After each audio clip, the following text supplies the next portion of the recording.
Woo! Every single one of you deserves to have it in abundance, mind, body, and spirit. You deserve it, but if you want health and happiness in your life, and if you want a thriving business, to my mind, it's also a non-negotiable. When your physical energy is high, your mental energy and your emotional energy come up with it, and you are capable of moving mountains. Would you agree with that? I believe that excellence is about knowing what you're good at and owning it. Knowing that thing that you want to do more than anything else and allowing that energy to drive you forward. Excellence. It's an interesting thing when you spend 20 years in fitness and coaching, talking to people at the C-level, executives at all levels, oil and gas, engineers, lawyers, doctors, nurses.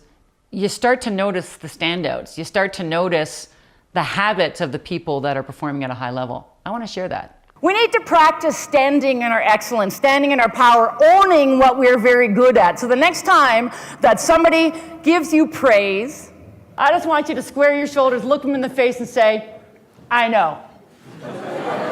I know. I rock.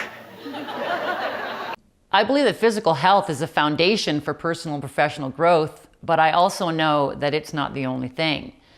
In spending time around the high performers that I know, I started to pay attention to their habits, and it became really clear to me that if I was going to grow my business and increase awareness among my audience members, I needed to go deeper. And by deeper, it's building on top of that platform with emotional wellness and mental focus. Those things are energy habits as well.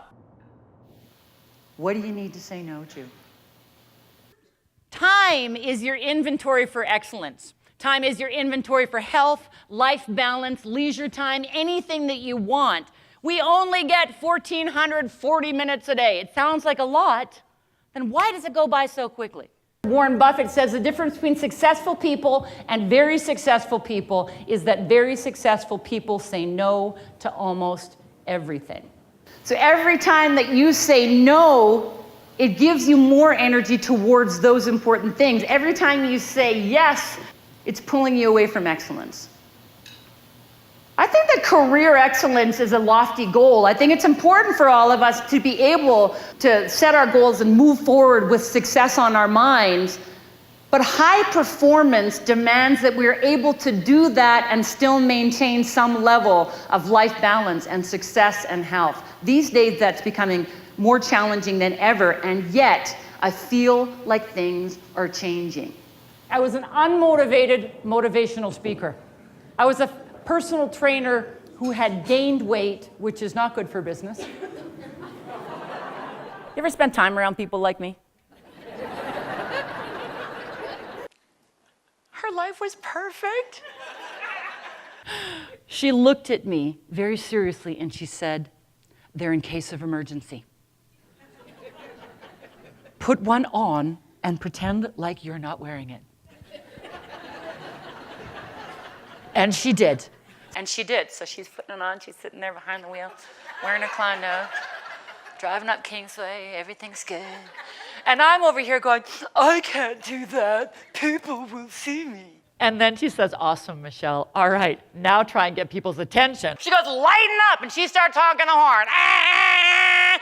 So here we are, two identical twins wearing clown noses, honking our way up Kingsway. And she's going, get people's attention. And I'm over here going, trying to get people's attention. Do you know that nobody saw us? They're too busy picking their noses, playing with their phones, fiddling with their radios, reading the paper, distracted driving. And I was having what I can only call a clown nose epiphany. In that moment, Michelle, you are not the center of the universe. Quit complaining, go and do something about it. Ha! I think that we're all fascinated with success. I think we're all fascinated by people who are achieving at a high level. And I think the piece that most of us are missing is what's actually getting them there. The energy habits of high-performing people is what I'm focusing on, getting into their heads, finding out what they do that's different, and sharing with my audiences.